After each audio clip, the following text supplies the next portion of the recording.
Good morning, good afternoon, good evening, wherever you are in the world. A very warm welcome to Meet Menaca to celebrate you. Today, we are going to have the episode 105, How to Successfully Raise Funds for a Cause with Kelly Tyler. With a background in psychology, publishing, and marketing, Kelly is passionate about supporting others to reach their full potential and spread their message to make a positive impact. Her career path has included everything from educational psychology, business consultant, publisher, speaker agent, marketing director, social impact director of the Psychosynthesis Trust, and trustee for the College of Psychic Studies. So she understands what is required to be an expert in your industry. Kelly has been on the board for a homeless charity, Under One Sky, and recently, her husband was diagnosed with cancer, and they decided to both set up a blood cancer charity.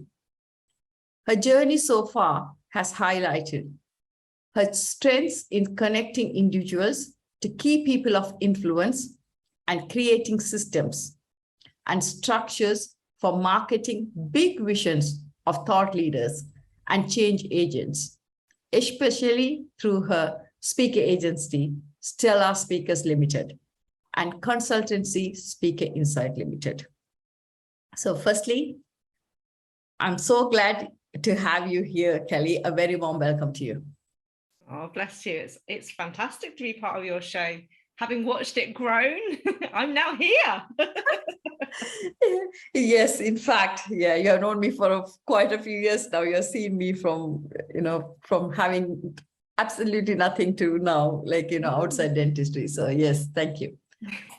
So now, before we go into the discussion, let me introduce the talk show.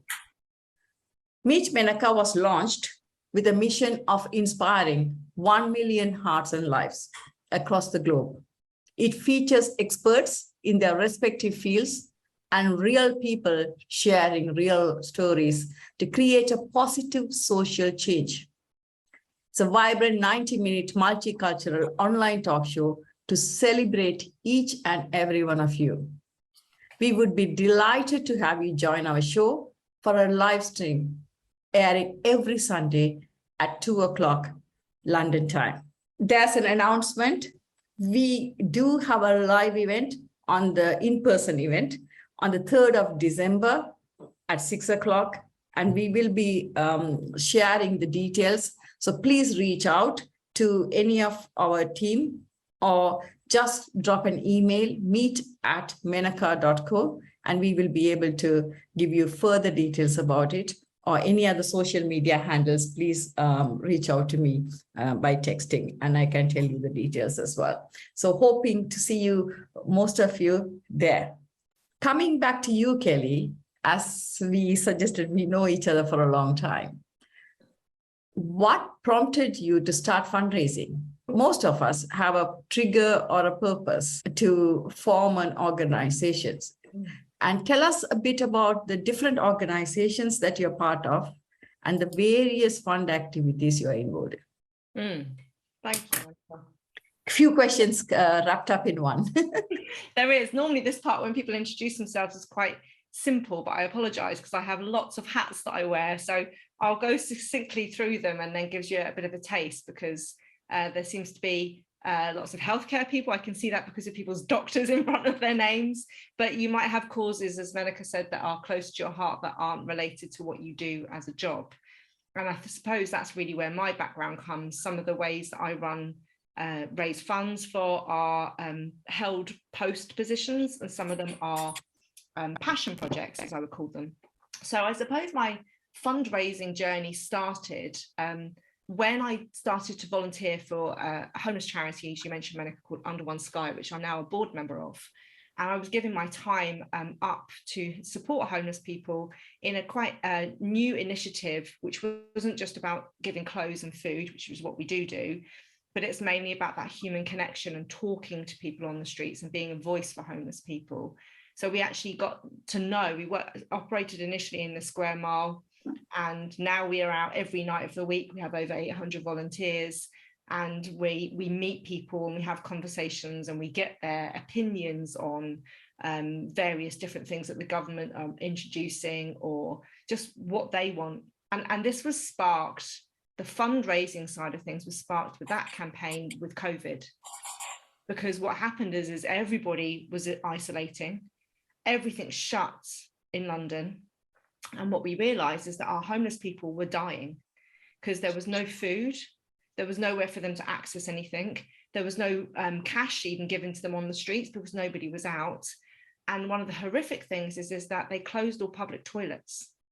So there was nowhere for homeless people to sanitize, to go to the toilet or anything. And so we were like, whoa. We saw some of our homeless friends lose stones in just a few days, and they don't have that reserve left in their bodies. So one of the things we did there was actually do a real fundraising campaign to make sure that we provided food every night of the week. When before COVID happened, we used to just do a big winter walk and have people over in December, but that's now, from COVID, has been every night of the week. We go out, sometimes mornings and evenings, to feed, clothe and have conversations with people and connect with them. So that was a passion project that happened then. And then over time, I am employed, as you said before, with an organisation called, or a charity called the Psychosynthesis Trust, which is predominantly an educational charity training psychotherapists in psychosynthesis. But they wanted me to come in as a social impact director to actually start working in communities and actually how do we reach people with this methodology without just having to train therapists up. And that's a very new project that's only been going for 6 months. And I'm sure many of your healthcare listeners will associate with one of the social needs that I've seen is anxiety. So my project is around exploring anxiety within communities, whether that's people who are discriminated, disadvantaged in some way, or even in corporates where we've got high levels of stress and anxiety that's going through. So that's my golden thread where I'm currently working. I've just done a pilot project and currently working on a local in the Southwark area, London Bridge, Southwark, where the organisation's based, to deliver that as a real big national project. So that's going to require funding. Then what also happened is, you mentioned in my intro that my husband got diagnosed with stage 4 mantle cell lymphoma in December and was given 3 months to live.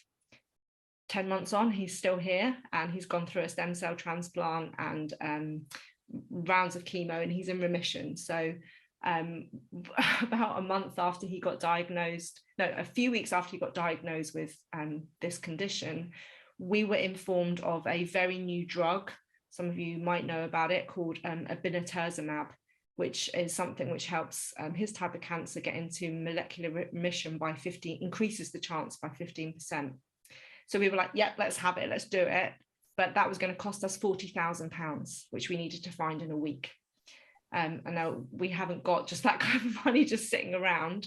So we did a fundraising campaign and we raised £40,000 in 6 days, which was quite extraordinary. And then the money kept on coming in. And we were like, oh, okay, what do we do with this money? So we set up a charity for supporting people with blood cancer a month after he was diagnosed with his diagnosis, to give grants to people who are also going through this process, because it was just, any of you who've been on that journey know that the rug gets pulled from you. And financial aid, if you're in that category of having benefits, there is more available to you. If you've got lots of money in the bank and you don't need that, that's great. But we found this real gap in the middle of people who weren't on benefits but didn't have a lot of money in the bank, and there's not really much support for those and people. most of us belong to that category. Most of us do, right? And so we were like, how do we support those people? And that's what this charity and the Willow Tree Foundation, supporting people with blood cancer, does. And throughout the year, the time I've raised money. I'm a big animal lover, so I have many animal charities and causes that I do little things for, to raise bits of money for, and regularly donate as part of a subscription patron scheme. So there's not other hats. Obviously, Menaca, where you and I met, was from Speaker Insight, where Yes. I want to support people who are thought leaders and change agents to get their message out there. And that's what my companies do, both my speaker agency and that consultancy. But those two companies don't have fundraising attached to them. So it's my other companies and endeavors that we're focusing on more on today. But those bits of what I know from marketing and PR and story have been vital to actually be part of a successful fundraising campaign. So does that give you a bit of I know it's a bit of a weaved picture. Of course, Kelly. I mean, I know most of your story, but because in the past quite a few years, I've known you for at least 5 years, I think. So I do know, but I asked the question for the benefit of everyone, why you are doing what you're doing, and also what makes you a credible speaker for them to listen to and learn. So I think it's a very important piece, right?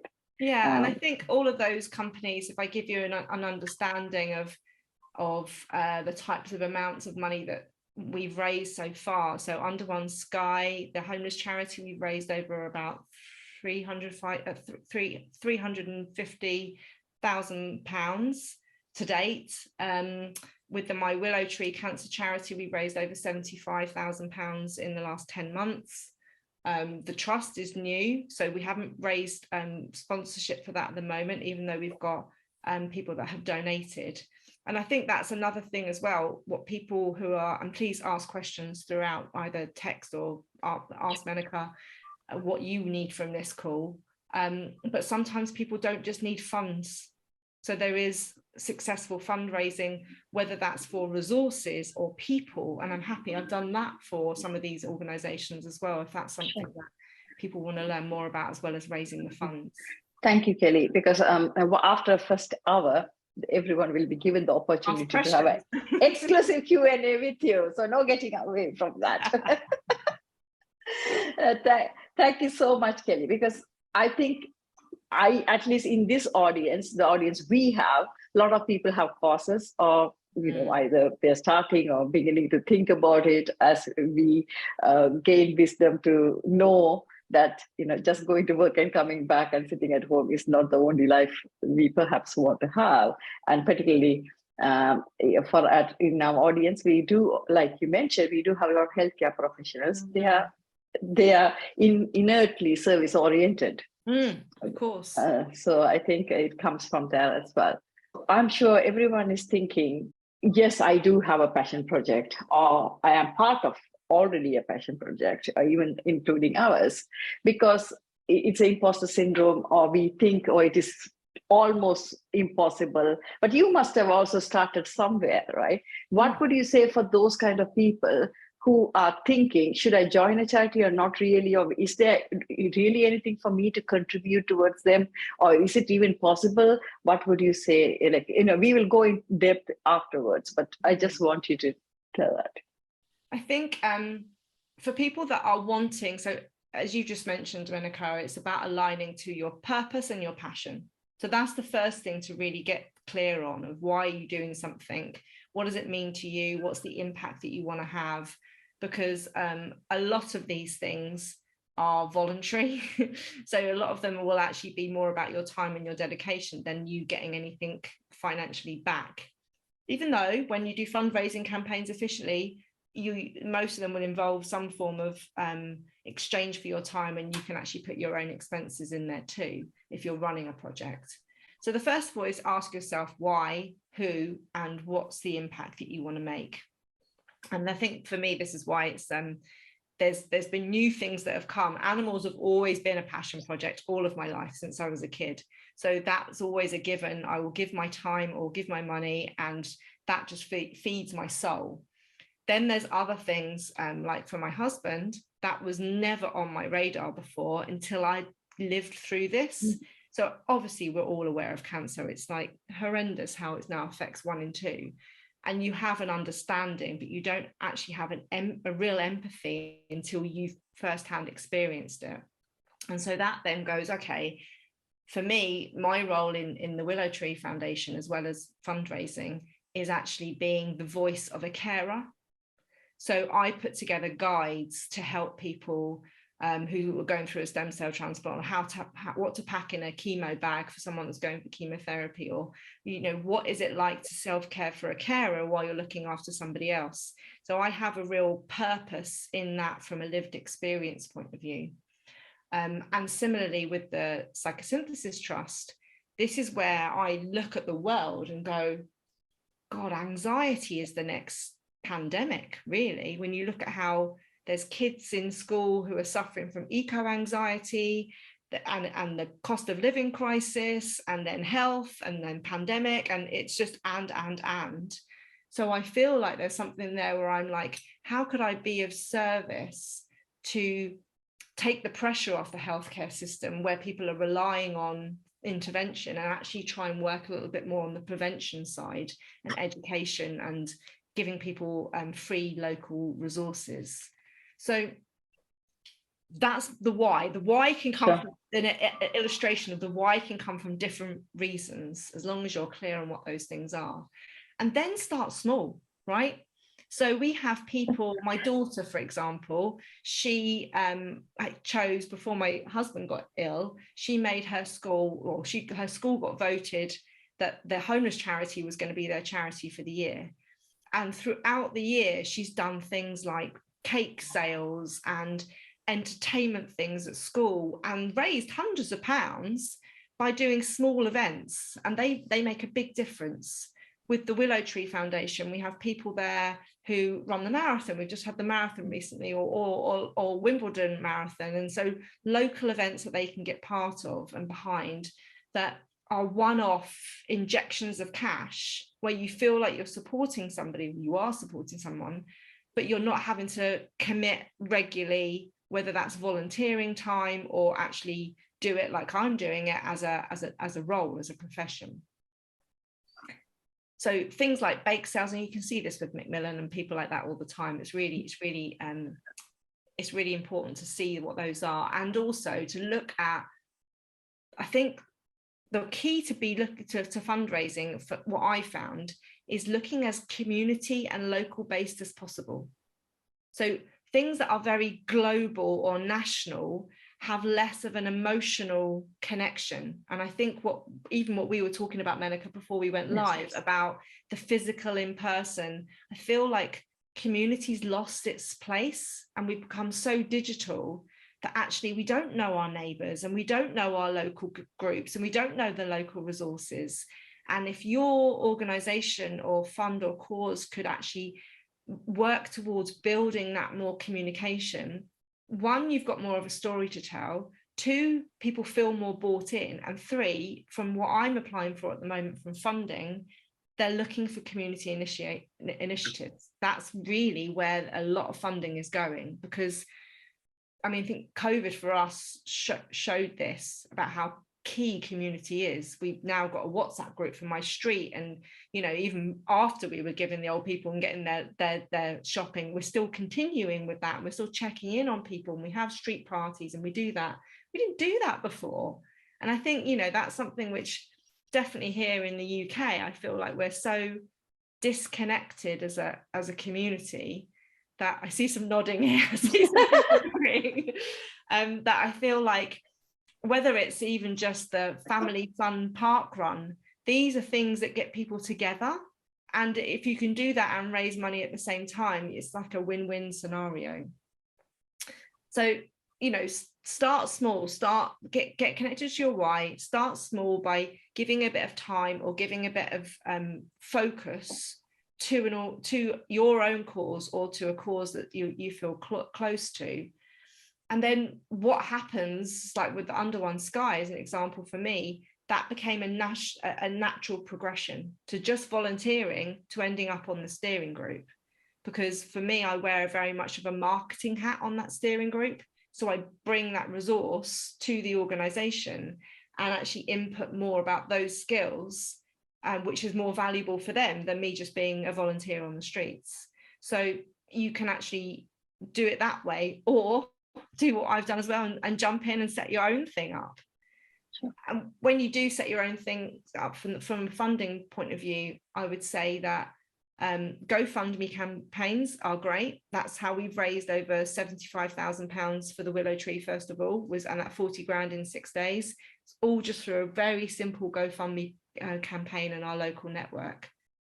PR is essential, right? And we can talk a little bit about more how to get PR. But when Under One Sky was featured in The Guardian in COVID, overnight we raised probably about 40k, and we got that 700 volunteers sign up in just from that one article, and that continued, right? So you've got to think about how, and with the willow tree, my husband's been on Sky News, he's been in magazines, he's been in newspapers, he's on the BBC radio all the time. So we get a lot of PR. Government funding is a great route, again, depending if you're charity based or if you're a CIC, you'll have a lot more access to funding than if you were just a cause. So that's something else to think about. Getting to a charity status is really tough, right? It takes in the UK, it takes about 12 to 18 months because they've got such a backlog of paperwork, but there's also lots of hoops to jump through. And once you are a registered charity, just be aware there is a lot of admin to do, because it's like a business, but times 10, because you have to literally account for everything. So this is where your need for team probably increases. We've done stuff like run auctions. So we did 2 weekends ago, we ran a live event and we raised about £11,000 in an auction. So we did a silent auction and then closed the auction in the evening on the night. Maybe something you guys might think about for your December event to raise more funds. But I will be definitely picking your brain. Yeah, and all we did is we got a company that did it for us. So they provided most of the lots, they provided that technology all for free. And then people bidded on the auction items, and they just take a commission for each bid, and that's it. And if nobody bid anything, we wouldn't pay anything. So again, there was no cost to us, and it was a free but a nice add-on for our event. So auctions are great. We're now down the route of corporate sponsorship. So again, it's easier to get corporate sponsorship if you're a charity, because they most of the time on their purchase orders, you know, in their way that they're giving tax reasons, they want to be a charity. But there are lots of organizations and corporations that will gift items. So for example, last week we were talking to Intel, and yes, they're thinking of potentially sponsoring us financially, but they're also saying, could we give any of your people with blood cancer who are going through a stem cell transplant a free computer? Because when you go through a stem cell transplant, you're in a room by yourself for a month with no contact. So technology is your only connection to the outside world. So again, it's not always just about money. It's sometimes about resources or people. And then the last part, of which is my employed job from the Psychosynthesis Trust, is applying for funding grants. They are complex. They take a lot of time to complete. And there is, most of them have a very low success rate, like 3 to 6% of people who apply get them. So you have to apply to quite a lot and be very diligent about why you're applying.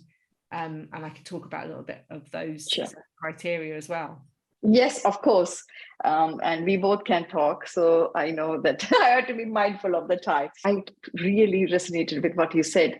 Our passions and purpose sometimes alter slightly, because as a kid, particularly being in the war zone, seeing my mom and teacher and being a part of an organization for women, that was my purpose almost till I got diagnosed with burnout and depression. I went through that, exactly like you said about Richard.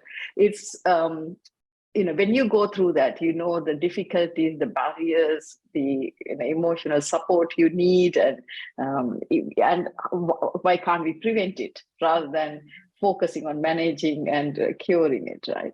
So I think then, of course, well-being and wellness has become my purpose going forward. Like that, I think everyone will have something, but I think it is For some people, it is just the purpose of going to work, doing their best, coming back home, and might be just financially contributing if they want to. And that is okay as well, I think. But this is mainly for people who are passionate about doing something and thinking about it, and shouldn't put them off thinking they are too small. And the other thing it really resonated with me is, like you said, whether I wrote the book or launched talk show, it was launched in the COVID without knowing it would ever even exist. I spoke on my first talk show. I was the speaker only because I didn't want to let some other speaker down in case people don't show up. Talk about vulnerability. Here I am. Even when I decided to keep this event on the 3rd of December, a lot of talk was there, like, will people come? Will it be successful? Why are we going to? Till you try, you don't know, is my motto. And, put all your efforts in and see where it takes you, I think. And I think that's the thing, when you do something like the event, I mean, events are risky because they cost money, right? I mean, as I say, our event that we just put on, I think it cost us about £8,000 to put on. And that's an expense, which we go, okay, we need to make money from this, not cost money. But that's when I feel that, again, coming back to the community side of things, is to do it with people. Don't feel like you have to do this all by yourself, because when you've got a cause and you start telling people about it, when we had an agency called Good Vibes Only who partnered with us, who provided BBC presenters, auctioneers, people who were gifting their Olympic athletes who were gifting their time, all for free. So we had hosts, auctioneers, and prize winners, auction prize winners. We had people who were actually donating items for the charity, like signed Chelsea football shirts. The auction company itself, that was free. So you just have to think about putting it out there and going, even if somebody just came and made the tea at the event and provided tea and biscuits or whatever, that's an expense, that's a cost, and that's something that you need. So I feel like no matter how small people feel their contribution is, they don't realize the ripple effect. I mean, just looking at when my husband goes in every 6 weeks to have his maintenance treatment, it's the Macmillan nurses that go around the ward giving teas and biscuits and fruit to people. And they might feel that that's quite a small thing, but oh my goodness, that for some people is a lifeline, having that conversation with people. And we find that when we're on the streets with our homeless friends, just sitting down and speaking to somebody, making them feel seen and heard, they'll substitute that for a hot cup of coffee most of the time. So don't underestimate how much you can do. Yes, it doesn't matter what you give some sort of resource which is valuable for other people, and don't underestimate what you have in offer. Exactly like what you said, it makes a huge difference. I must say, I've been very, very lucky in this community. Not many people even knew me perhaps a few years back, but they have really supported. Kelly, crossing 100 episodes is almost a marathon task. We crossed it with all the support we can get from every single person. And you've been consistent, and it always comes from you, Menaca, that you're of service. That's the first thing that comes from you all the time, is that you're of service and you've been consistent. And so people then rely on you and they go, okay, Menaca's always going to be there at 2:00 on a Sunday and I want to support her. And, and I just acknowledge the comment here. I know it takes such a long time to get things set up as a charity. As I said, they quoted us 18 months to get set up with our Willow Tree Foundation. And one of the routes round, and I don't know whether this is useful for anybody, but we were like, okay, we had corporate sponsorship waiting for us, and we were like, God, we need to be a charity in order to get hold of this. And we made a short hack. So I'm based in Surrey, but I'm based in a county called Kingston upon Thames. And what we ended up doing is we found our local community foundation, charitable foundation. So they're called Kingston Charitable Foundation. And what we've done with the Willow Tree is we've said, okay, could we be a fund within your charity? So we have a Willow Tree fund under Kingston Charitable Trust. And so therefore we haven't had to apply to become a charity because they were already a charity, but we're managed underneath them. So we use their charity number. They do our accounts for us. They manage all the donations that come in and the grants that we give out. But we do the work of actually our brand, our website, the psychotherapy that we give people, the integrative therapies that we offer, the Facebook group, the online courses, the guides. We do all of that. But that was our fast track. So we got charitable status within 6 weeks of applying with Kingston Charitable Foundation.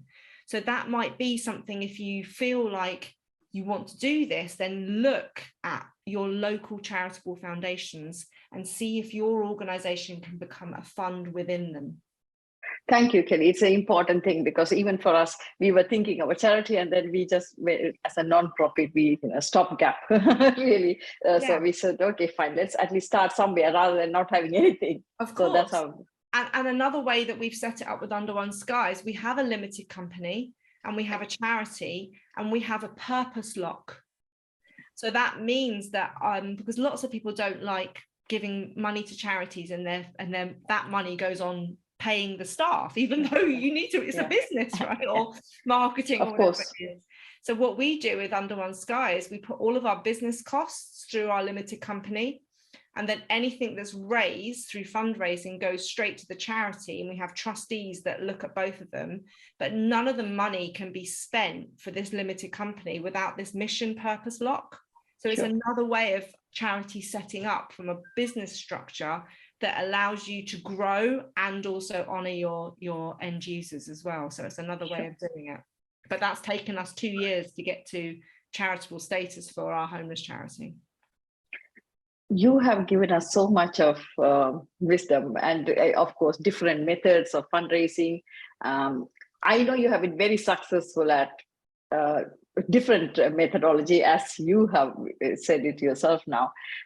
I will be going back to our organization, for example. So what do you think makes fundraising successful, and what is the recipe? So for example, our talk show is a non-profit entity with a mission to inspire and touch 1 million hearts and lives by sharing credible information, inspirational life stories, and making a positive impact on individuals first, and then, of course, society at large, across the borders globally. So if you were in charge of this, what would you do so that if someone else has some cause, they could do the same? So I think one of the first things you've done is what most people don't do, and actually have something to aim for and a reason to aiming for it, right? So I learned from the best, Kelly. So it's really important, because people don't, if you just had, oh, we're an organization that wants to help women, it doesn't have the same pull. It doesn't have the same, what the human mind hates gaps. So if you can see a barometer of £100,000 that needs to be raised, and that's at £75,000, people want to just fill that gap, right? So having something visual to show the target and where you're at. So again, for you, I'd be saying, where are you at? How many people do you think you've already impacted in the years this show's been going? Where do you think you're at in that impact statement? Right. So we can tell subscribers at YouTube, at least if we keep that as a metric, we have 1,000 subscribers on YouTube. So we are always asking, can you please subscribe to the YouTube? So that, because then it can obviously, as you know, the social media expert, you know that it will show that to many more people. Yeah. And so this is the type of thing, have something that's a target, and then allow people to get involved with that target. Now that might be by physically donating. It could be the fact that if you've watched one of these episodes, sign up here to show us that we've impacted you, and then that will go on our stats, because YouTube subscribers or views aren't always, I could have had 10 people in this room watching this episode with me, but that would only be one count on the screen. So there's something about, have you shared this? Can you share this? Can we get this episode out to this amount of people so that we can get our barometer scale up? The second part is the story. And this is so key. I'll come back to it when I said about PR. Most people, and this is businesses as well as charities, want PR, but they don't have a story. What they have is an advertorial about, oh, this is what I do, and here's my call to action, and do this, which is not what journalists want. Journalists want you to be able to tell a story that meets people's hearts and inspires them, creates curiosity, is different to what is out there in the normal world. So they're going to have lots of people that are selling and sending in stories, and you have to have something different. So in the example that no shortage of the story. I mean, your book in itself, we could just make that your story, but then how does it relate to the paper, magazine, the readers of the organization that you're going to get the PR with? So if you were going for a women's magazine, then how does your story relate to what their readers are currently going to be going through? So if we took the resilience aspect and we talked about what women are currently going through at the moment, what are the pain points, just like I did with my anxiety project, what are the stats? Can you show the demand? This is so important. So this is really important when you're doing fundraising and you're going for national lottery funding or those types of funding grants. You need to show the proof and the demand that their money is needed already. So in my anxiety project, I've written a 25-page business plan with research papers, stats, showing the need for anxiety, how it's increased over 10 years, how it's a multi-generational, how it's in communities and in corporates, the cost of it on the economy, the cost of it of the healthcare system, how the schemes that are currently supporting it aren't working. You have to paint the picture. You have to be that researcher to show the need of what your project is going to do and what is different out there. And that's really similar to what we did with Under One Sky, because there are so many homeless charities out there. But when we spoke to the homeless people, they're like, I don't want the shelter and they do want it, but they say that the shelter places are full of drugs and alcohol, and most of them are too scared to go into the hostels. They'd rather sleep on the streets. And so they're going, how can we build more of a connected society? So we've got like the best Indian restaurant. I'm going to give them a big plug here. Punjab restaurant in Piccadilly. They are one of our ambassadors. They cook food for our homeless people all the time. We work with them, but we're also working with IKEA, who are giving our homeless people jobs, and we're working with O2, who are giving them mobiles, and we're trying to give them what we're doing, what they need, not what people think that they need. Of course. So your story is matching it back to the women. And how is this affecting either women in healthcare or women in communities or mothers? And actually going, what does it mean? What do they need from a resilience point of view, and how are we supporting that? And also, I mean, government is, I know I am a part of the NHS. We both know there's severe shortage of resources, personnel. What is happening in our show is week after week, a lot of consultants, even next week, consultants are coming and sharing their wisdom and doing a personal Q&A for people who want to clarify something. And it's amazing resources. And that's what most people who are in the NHS or waiting for NHS treatment are just left, right? And not for any fault of the NHS, but there's nothing there for that stopgap before the intervention. And so having shows like this where they have direct access or support groups or whatever, that not only supports the need, but it also can reduce some of the symptoms so they don't get to that severity at stage of intervention. Sometimes they might not even need it. I mean, we've seen that with the pilot group that I just had. They all reduced their anxiety symptoms right down to, a small percentage from where they were at. So I think having that story, making it a personal story. We did this with the Abinatazumab. It was a new drug. And so lots of people wanted to know about what Richard's, why is this? To be honest, I didn't know about the drug till Richard took it. Yeah. And because it's not available on the NHS. And people with his type of cancer, mantle cell lymphoma, is a cancer which comes back. So most people have a lifespan of 3 to 5 years with that type of cancer. So they're looking for something which is going to actually help molecular remission. So we've got a story there, right? We've got a story, not only in the fact that we raised £40,000 and this is his story, and he still had cancer then, but giving people hope who have got this type of cancer that there is medical advancements going on. And this, if we get more people going through this trial, potentially it will come onto the NHS. So we got featured in newspapers and things because of the story element.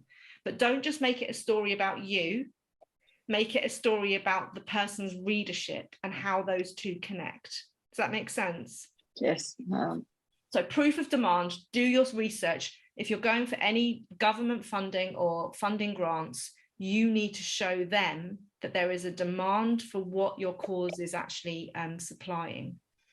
Have the story. I think it's also really interesting to think of if you're doing this as a charity or an organization, have a sustainability model in place, because people don't just want to throw money at something that was just going to be a one-off thing and then it's the flash in the pan and it never happens again. So having something that has sustainability in there. So for example, the one that I'm doing with the Psychosynthesis Trust is we're also working with corporations. So when a corporate who do have the money to pay for in-house training or anxiety, when they have one program that funds a free community project. So each corporation project allows a community project to run for free. So we just need the resources from, the places that I'm applying for, Esme Fairbank, John Ellerman, National Lottery, those types of places, to fund the first couple of years to get that off the ground. But then it should be a sustainable project because the way that the business model is set up. And then so story, you get much more opportunities if you're a CIC or a charity, proof of demand and sustainability. So they're my key bits that I would say from a success point of view. And I know we've got some questions coming in here. Oh, lovely. Homelessness has always been one of your passions. Great. Well, happy to chat more. Matching our stories to the challenges way to go. Great. I'm glad you're there. I'm glad. Yes, because I know somebody is in your Kingston area and he will be definitely asking questions later. I'm going to be very honest here and vulnerable again, because Kelly, I'm quite good in service oriented, I'm doing it. But when it comes to finance and fundraising, I am the last person on the planet anybody should really rely on, right? So, I have a blog, so asking about these things. But I think it really, I have learned it very late, but it's so important, like you say, to be able to say, yes, it's important to sustain it long term. Because we don't think about it, particularly coming from healthcare. I think a lot of doctors here listening, and I think they will relate to this very well, because we are always told, okay, do your job. And, particularly if you're working for NHS, we don't go for these kind of things for, just for financial benefit on its own. And then when you come out and start trying to do something else, we don't put the finances first. But we often forget, but without the finances, the sustainability does become a problem long term. It does. And I've got some mentors in this space who work in family offices and those types of things, and they are invaluable to make me go, think bigger, right? Because there are organizations, there's a beautiful organization called the Wishing Well, who's a water organization. And what they do is that they have their core costs funded by a handful of very wealthy people. So they would then say, look, we're going to give you X amount of £100,000 a year, and that covers these 4 people's costs to run the charity, so that they can be fully focused on doing their job. And everything that they raise goes to the charity, and they can be 100% giving, because it's a bit like My Under One Sky, where we've got the limited costs and the charity. But they wouldn't be able to do that if their core costs weren't covered, because they wouldn't be focused if they hadn't got their rent paid or their cost of living paid. And so it's really important to think, if you're going to do this on a scale that we're doing at, you have to consider it like a business. And it's much easier to have community support, collaboration around a charity than it is with a business, because people just have a different mindset, even though it could be both. And there's brilliant businesses out there that are doing good. But as soon as you hear that, and especially the corporation, because they have so much money, and you just think, I just need a slice of that pie to make this work. And they're looking for organizations that aren't the standard charity, which are, as I say, don't get me wrong, like doing great work, but people are wanting this human connection. People are wanting to meet the founders. People are wanting to see the impact of how it's helped and the case studies. And sometimes when we had the event a couple of weeks ago, and we had some of the families that we've been given £5,000 to in the audience to actually see, this is how, and we've done videos with them, this is what it enables us to do when we were diagnosed with cancer. And we've even got a film that's coming out with our homeless people. That's been made into a film and a book, because people are just like, yeah, we'll do this for you. A whole design agency who have rebranded our website, published a book for us, helped create a film. We haven't had to pay a penny. That wouldn't happen if an organization is just a business, right? So it's really important to think outside the box and think bigger, because I mean, I get on my soapbox quite a lot about the disproportion of wealth, and it really does annoy me that there are people that are taking home £1 million for being a footballer or a Shell director. Let's not go into tax cuts, eh? But it's just, I'd like there to be much more of a proportional element of wealth, because that's really how the world would work in harmony. But anyway, yeah. Sure.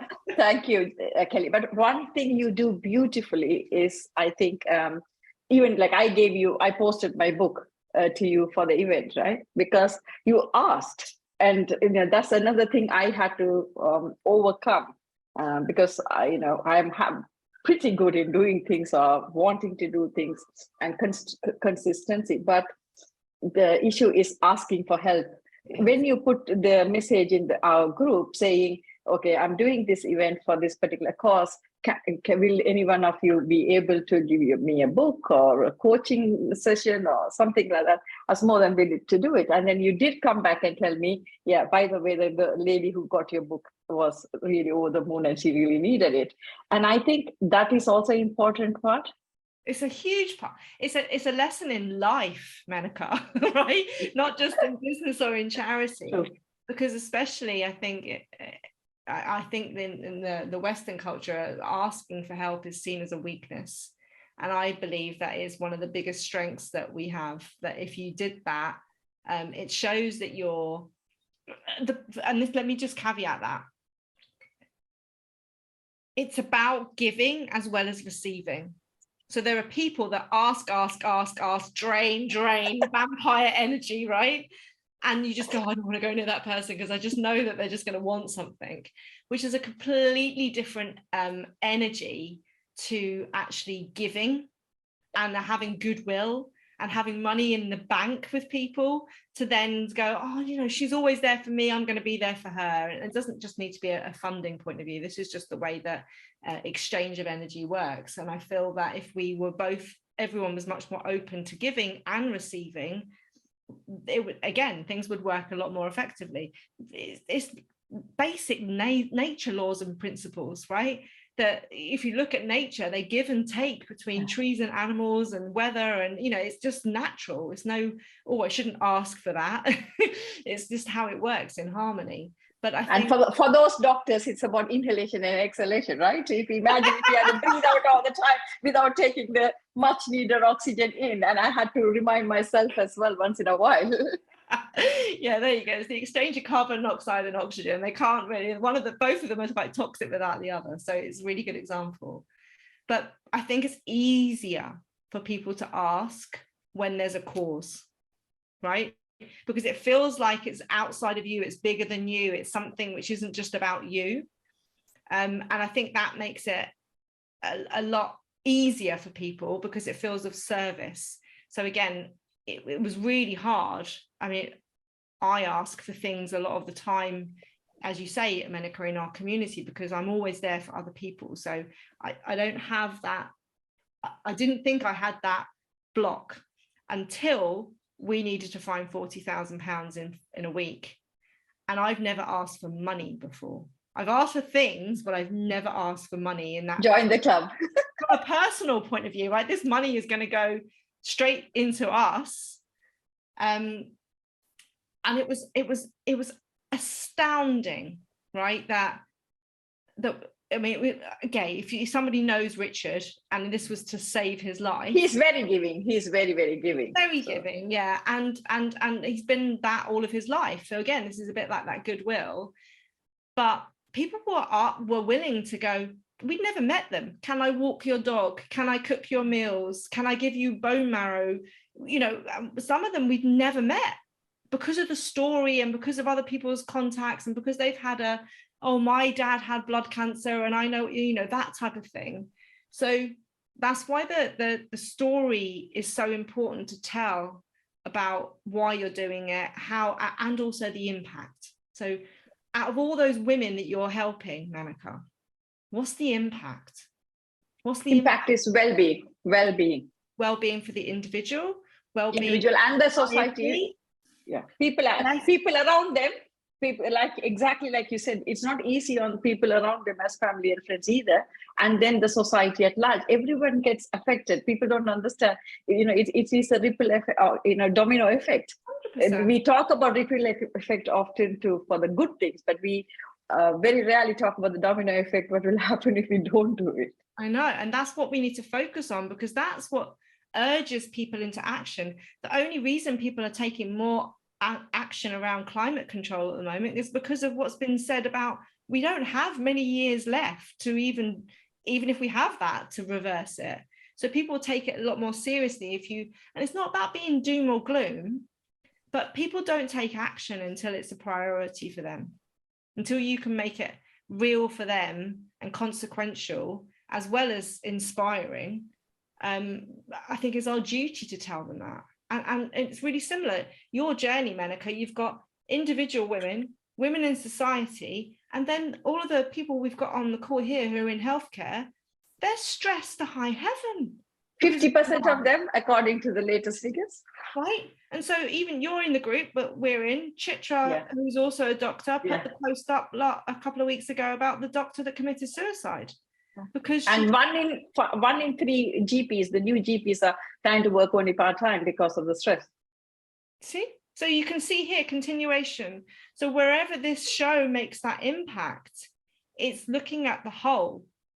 It's not just looking at individual women. It's not looking at women in society, or it's not looking at healthcare practitioners. It's a continuation of that theme. So again, it's our duty to go, well, healthcare practitioners might want to support other healthcare practitioners here.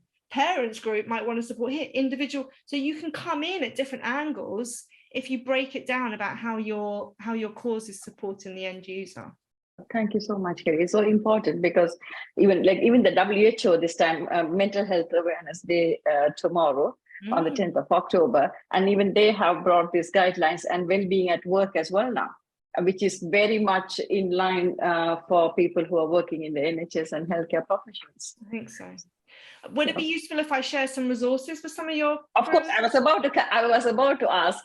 You almost read my mind. I was about to ask, would you be able to share some resources which will be helpful? It's only because your mental health day sparked it for me. So that's one of the things that I would really encourage everybody to be aware of, is just be aware of your national, local awareness days and months.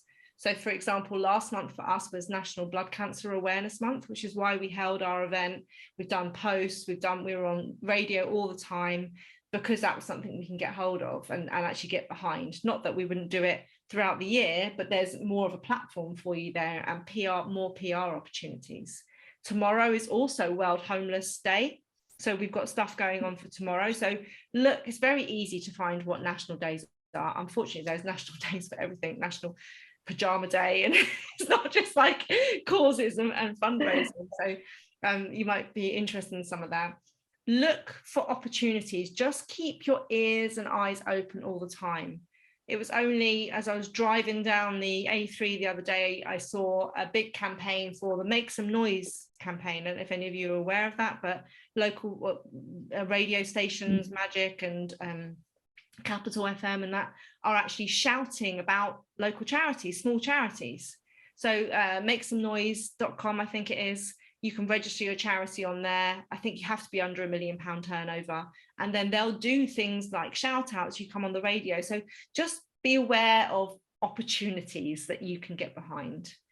I think for those of you that have been ears pricked up when I spoke about working with corporations, a lot of corporations, I don't know if you know this, share a platform called Benevity.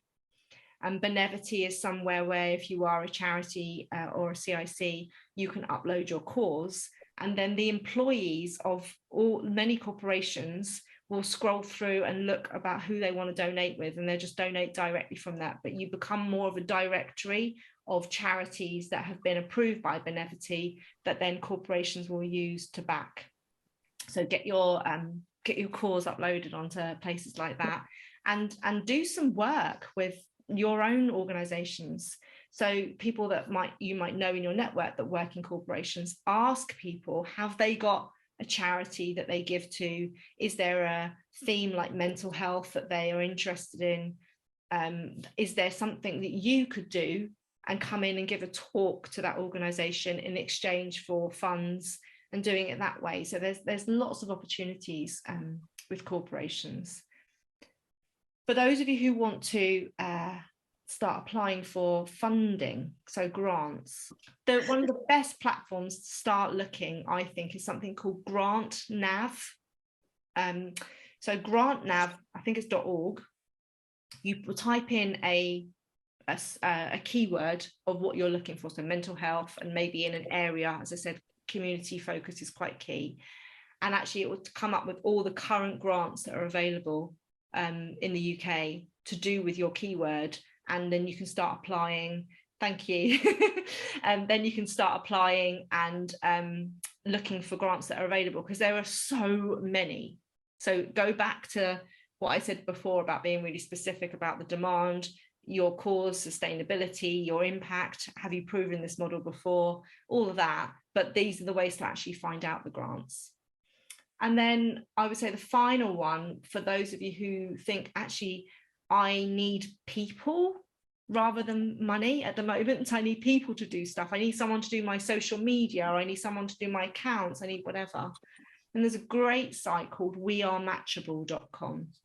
And this is quite a new innovative way of corporates supporting charities, not with funding, but with their people. So you might have people that are very high quality, trained market people that are working in a large corporation, but they say, look, I'm going to gift my time, so you get a day a week from me and I'm going to work on your charity, rather than give them money. And that's a way of actually sharing resources between people. So if you want team more than finances, then We Are Matchable will give you those types of people. Thank you so much, Kelly. A lot of advice. I don't think even a single person can now tell that they haven't learned something. And as always, I have heard you speak and coach and mentor many times over. So I know you always add value. So thank you so much for that. We have learned a lot, and we will be definitely asking you to come back, and because you wear many, many hats. And I'm sure, we can learn from your wisdom in more ways than one. Yes, so thank you I've so never much. spoken about this topic before, so it's new for me. Because, for me, I felt it was very aligned with our audience. A lot of people will be very able to benefit. And I know it was very recent. So I thought, what better topic to talk about. So thank you so much, Kelly. And it's been a real pleasure to have you on the show as well. Before we go into Q&A in a few minutes, I just want to ask, what has been your journey with the talk show, and what do you think of the talk show? Because it will mean a lot for me what you say. So I remember the concept of this, because we know, myself and Helena, my business partner at Speaker Insight, know that Menaca makes an impact when she's with people or when she speaks to people. It's just this energetic, It's like you're like the hugging mother. Do you know the hugging mother? Do you know that? So that's how you come across, and the dedication to serve was so strong when we were talking to Menaca about how can she make a bigger impact with this, rather than just having these one-on-one conversations with people and sharing insight and sharing that love. How can this be amplified? And what I've seen over the years from this show is just one thing is, as I said before, the consistency. That's what most people fall down on, right? Most people go, oh, I'll probably do this for 6 weeks, and then they get bored, or they go, oh, here we go again, and then things just drop off. So the fact that this is, what is this, 105 episodes is such a achievement to show not only consistency, but your dedication, but also the level of value and quality that you're bringing to people. Because you might have 105 shows, but if nobody turns up to watches them, then that's feedback in itself that you're not adding the value or you're not helping them. But for me, the clarity of your own message has been so refined. And even last week, Menaca, was it? We got to an even more refined stage. And I think that's just what we have to all do in life. We don't know what our message is. And because life, I mean, I've just seen this in the last year. I would never have been talking about a blood cancer charity a year ago because I didn't even know about blood cancer. So you're always evolving. Your message is always evolving. Your audience is always evolving and what they need. As you've just said, from coming from COVID times to now doing your in-live event in December, it's because people want physical exchange. They want to meet up with people. So I feel like you're in this space where you're holding between the end user of individuals and healthcare. You're like a linchpin that helps these worlds connect and meet and support. And, you know, the NHS is the backbone of our society. And I don't feel enough people have got the NHS's back, as in the individuals that work in the NHS. 200%. You know, and you're one of those people that can understand both sides of the coin, and you've got both the audiences. So this is such a beautiful space that you've created. And you give it up. You go, okay, how can we be of service? Who else can we have in? It's not just the Menaca show, right? Of course not. It is about celebrating other people, right? That's why it's a celebrating you thing came from. Yes, it's important to touch, or impact 1 million people. Exactly. We both know, Kelly, it also has to start from a single step, isn't it? That first ripple. Sure. Thank you so much, Kelly. Amazing episode, of course. I'm sure a lot of people can't wait to ask questions from you, so I don't want to take too much time. Let me just announce the next show. It is 106 episode, How to Avoid Renal Failure in Diabetes with Dr. Yalini Balakumar. She is a consultant endocrinologist at Bart's Hospital and NHS Trust. We will be talking about her a bit more next show, but as many of you know, a lot of people here are from the South Asian community, and diabetes, unfortunately, is part of us. So how to avoid the renal failure in diabetes is going to be a very important topic for all of us. So hopefully you will benefit from listening to Dr. Yalini. Now over to Rohan Mehra for Give the Vote of Thanks. Thank you so much, Menaca, and thank you so much, Kelly. I can confidently say this is one of those shows that I didn't even realize that 90 minutes are up. I mean, I was just feeling we're all sitting in a coffee shop, having a nice chat with you, and you're sharing something which you so believe in and which is just a part of your life. So thank you for being so candid, and thank you for making us feel that, yes, this is something which, everybody knows about it, but yet does not know about it. And for us, what information that came from you is surely going to be a blessing. Thank you. Just as Menaca said, and I guess Kelly has been mentioning that she wears many hats. So when I was thinking of writing a few lines for her, I actually ended up writing quite a few. So just would want to say but few small couplets, which were my learnings from the show. So everyone has a story to tell. It's just that it has to ring a bell. With the audiences, it has to gel. Who noticed and on whose ears it fell? People around us are suffering like hell. Our aim is to make this world very well. And I guess that for me was the synopsis of what Kelly was sharing with us around, that if you really want to raise funds, you really need to share your story. You really need to make people feel that, yes, this is a need. This is a real need that you're trying to fulfill. A few lines for you, Kelly. When the going gets tough, the tough gets going. Problems come in our life without us knowing. The biggest learning is to keep on doing. Life's boat we need to keep on rowing. The fruits will come. We just need to keep on sowing.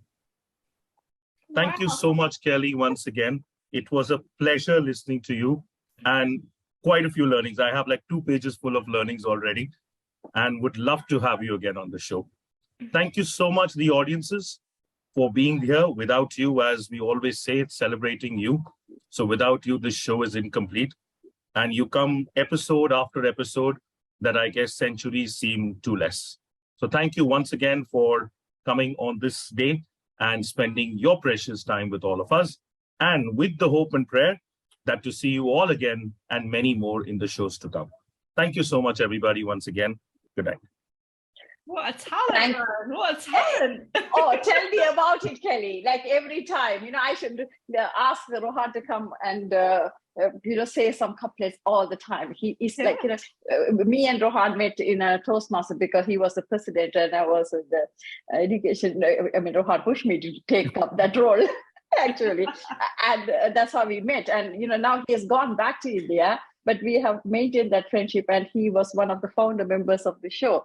So, that shows he's multi-talented and very impactful as well. So thank you so much for that, Rohan.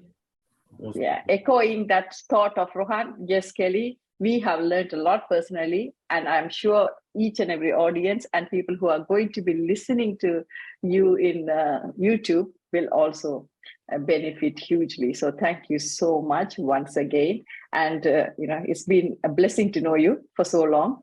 And also, it's been a pleasure to have you on the show. Thank you.